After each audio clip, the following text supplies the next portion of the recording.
Kick is a very powerful kick.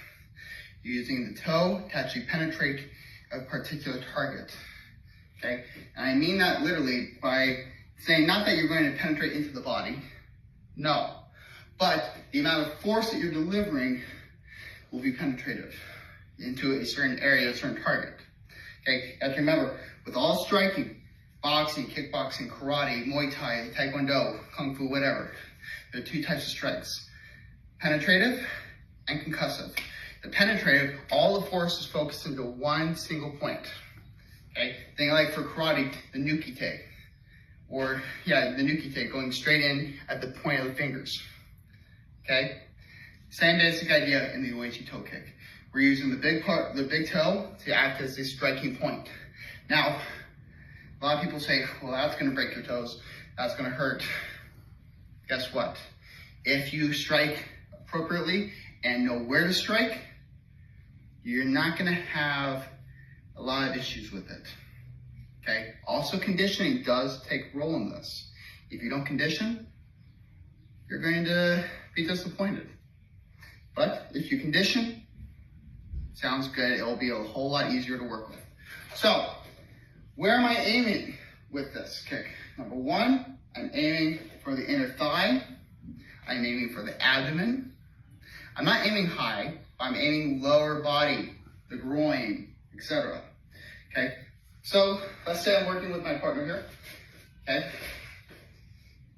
nice and hands are up, ready to go. I'm going to use the first leg to go in. Simple, nice and easy.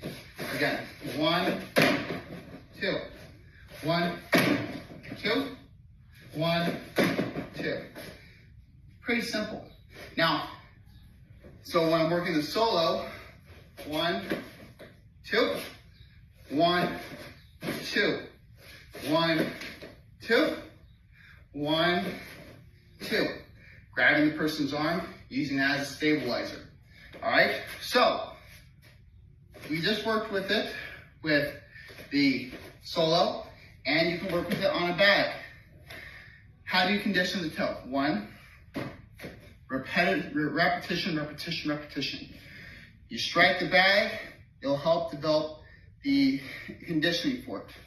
Another way to work with this, and I'm going to use the wall right here, you can see, you can even hold on to the bag, light tapping.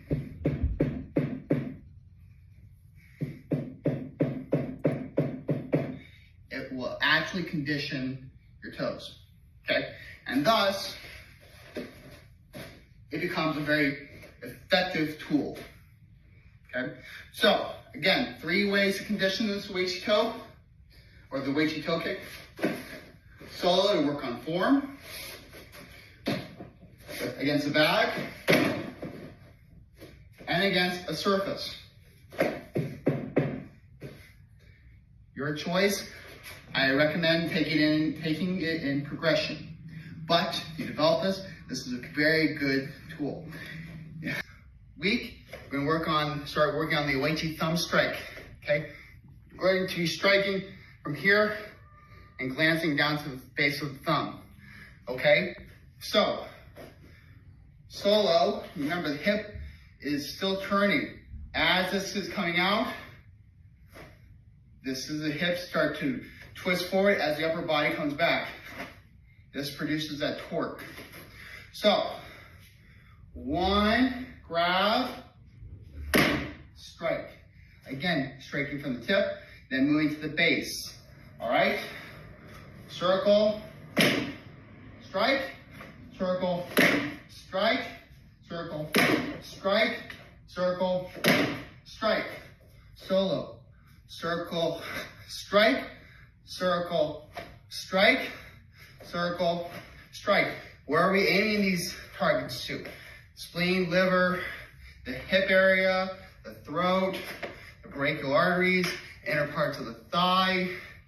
One very good practical use is going up the midline of the body to the jawbone. That way you can reach in and hook into the jaw. Okay? So one more time with the bag. 1, 2, 1, 2, 1, 2, 1, 2. a Roman Greco wrestling clench, and just a regular boxing clench, and how Scott and I and our students are working with Aikido principles from there. Okay. First go over the Roman Greco clench. As my partner, one hand's going to be covering the head or the back of the head because of the cerebellum. That's what's going to control balance. Its hand's going to be here. Other person's hand, you're going to be wanting to grab the actual arm. Okay. So this could be a very detrimental clench-wise because it can go into like a double leg takedown. Go ahead and pick up. Go for it. It can be very detrimental. Okay. So big thing I want you guys to think about. Lift this up. This is your doorway in. Again. 1, 2. As we're going to go into the technique, it could be a very simple kokinage concept or even, let's see what happens.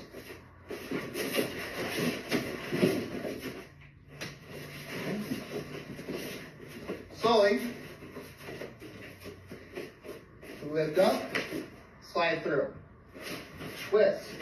We're going to come over, one hand's going to come here, one hand's going to start to drive it forward, this hand's going to go to his face. I now can control him. Maybe a Sankyo lock. One more.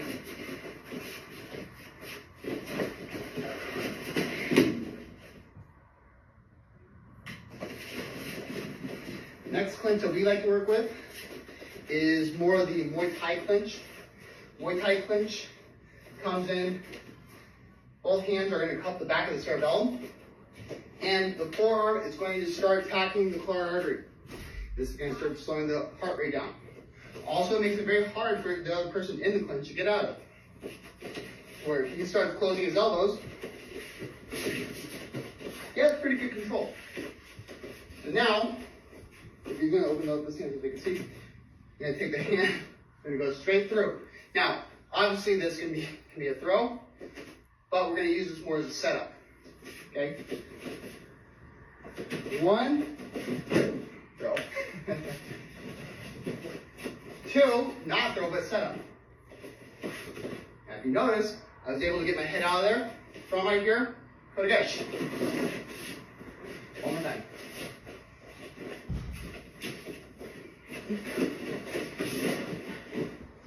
Slowly.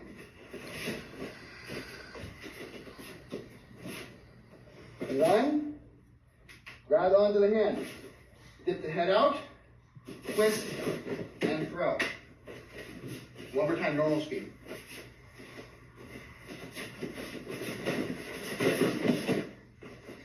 Last one, more of the boxing clench. You see this in a lot of boxing competitions where they start getting here, one glove's underneath here, other gloves here.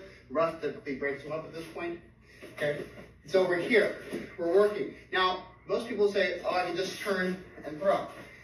Yes and no. Partners good in the clinch, they're going to become like a big blanket and just wrap around you, like so. And it's going to become a struggle. So, come over here. What we want to do is reduce that amount of struggle as much as possible. So we're going through. He can control my upper body. That's fine. Lower body can switch. And now switch into another lock. So again, notice how easy this was. Now, yes, can we go to hip throw? Absolutely. Let's try the hip throw one more time.